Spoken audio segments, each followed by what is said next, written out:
जय हिंद दोस्तों, मैं मनीष कुमार आप सभी को आपके अपने YouTube चैनल समर्पण विद्यापीठ में तहे दिल से स्वागत करते हैं।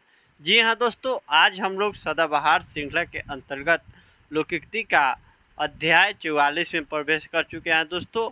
और आज का जो हम लोग का जो लोकोक्ति है, कहावतें है दोस्तों, एक पंथ दो कार्य। लोकोक्ति का अर्थ क्या होगा और वाक्य निर्माण में कैसे प्रयोग करेंगे दोस्तों, बिल्कुल सुस्पष्ट एवं सरल से सरल भाषा में समझने के लिए दोस्तों चैनल पे बने रहे दोस्तों, और वीडियो को अंत तक धैर्यपूर्वक देखें दोस्तों। आइए दोस्तों देखते हैं और समझते हैं दोस्तों। सर्वप्रथम आज हम लोग अध्याय 44 में प्रवेश कर चुके हैं और सदाबहार श्रृंखला के अंतर्गत हम लोगों ने 100 विलोम शब्द, 100 प्रवाची शब्द और 100 मुहावरा और 43 लोकोक्ति के अर्थात कहावतें पढ़ चुके हैं दोस्तों। यदि आप लोग देखना चाहते हैं तो आप लोग अपनी आवश्यकता अनुसार देख सकते हैं। सभी का सेपरेट प्लेलिस्ट बन चुका है दोस्तों, वहां पर आप लोग देख सकते हैं। तो आइए दोस्तों चलते हैं और समझते हैं आज का जो मुख्य केंद्र बिंदु है दोस्तों, उस पर नजर डालें दोस्तों। एक पंथ दो काज, यह सुने होंगे। एक तीर दो निशाना, एक तीर से दो निशाना साधना सुने होंगे दोस्तों। कहते हैं कि एक तीर से दो निशाना लगा दिया, वाह कमाल कर दिया, वाह तारीफ करते हैं दोस्तों, शाबाशी मिलता है। एक तीर दो निशान इस तरह का होता है, या एक पंथ दो काज। तो देखिए, एक पंथ दो काज, तो देखिए दोस्तों इसका अर्थ क्या होगा दोस्तों। एक काम से दूसरा काम हो जाना, एक काम से दूसरा काम हो जाना, एक ही उपाय से दो काम निकल जाना, काम हो जाना, एक ही उपाय से दो काम हो जाना, एक साथ दो लाभ प्राप्त करना, एक काम से दो काम पूरे हो जाना, एक कार्य करते समय दूसरा कार्य भी हो जाना। समझ रहे ना दोस्तों। जैसे समझ लीजिए आप मार्केट गए घूमने के लिए, उधर से सब्जी लेकर चल आए, तो क्या हुआ, घूम भी लिए और सब्जी भी लेकर आ गए। इसको क्या कहेंगे, एक पंथ दो कार्य। या समझ लीजिए कुछ बच्चे जाते हैं पढ़ने के लिए, उधर से भी मार्केटिंग करके चल देते हैं, तो पढ़ाई भी हो गया, कोचिंग भी कर लिए और उधर से लौट के क्या सब्जी लेकर ला गए। तो एक पंथ दो कार्य, एक ही टाइम में दो काम को करना, इसी को तो कहते हैं दोस्तों एक पंथ दो कार्य। समझ रहे ना दोस्तों। सोच के देखिए, पढ़ने जाते एक बार फिर घर से आते, फिर थैला लेकर जाते बाजार में सब्जी लाने, तो दो बार होता। लेकिन एक बार का पढ़ के आया होने से कर लिए। अब कभी किसी लोग देखते हैं कि जाते हैं परीक्षा देने, उन्हें चेन्नई हो गया, मुंबई हो गया, इधर आपका क्या बोलते हैं दोस्तों, ये लखनऊ तरफ यूपी तरफ जाते हैं, उधर से क्या करते हैं अपना ये प्रयागराज, हरिद्वार, इधर लखनऊ घूम के चल देते हैं, परीक्षा भी दे देते हैं, उधर से घूम के भी चल आते हैं। अब सोच के देखिए, जाते यदि केवल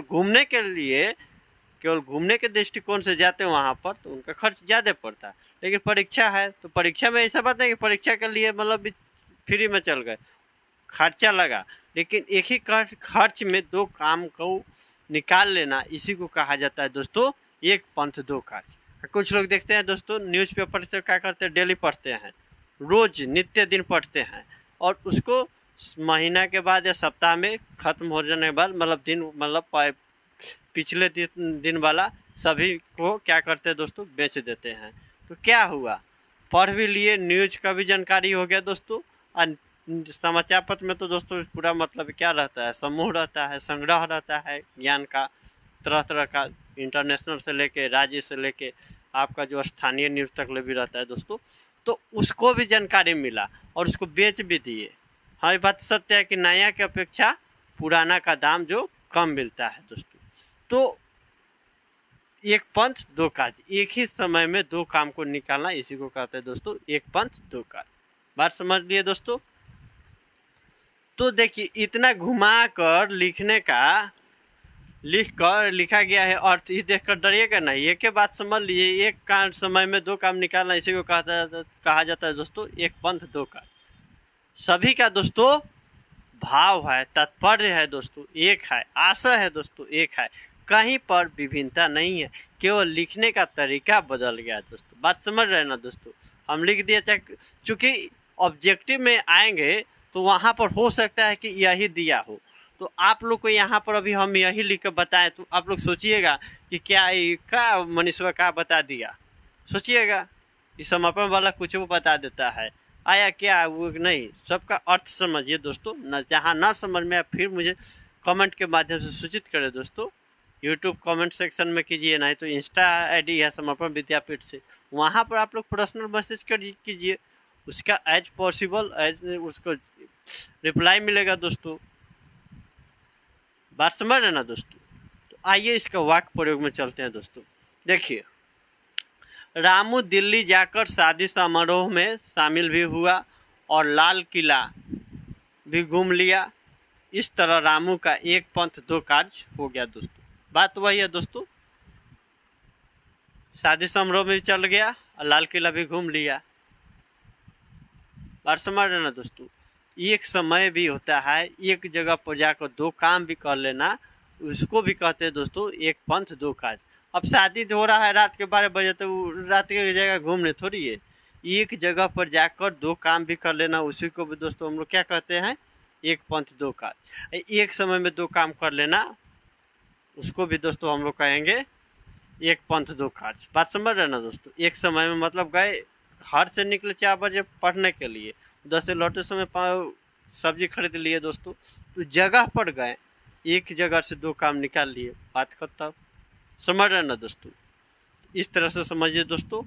और यदि आप लोग समझ चुके हैं दोस्तों, तो इस तरह से मिलते जुलते वाक्य निर्माण कर मुझे कमेंट के माध्यम से सूचित करें, ताकि मुझे भी लगे दोस्तों कि आपने कुछ सीखा और समझा दोस्तों। तो एक बार इसका स्क्रीनशॉट ले ले दोस्तों।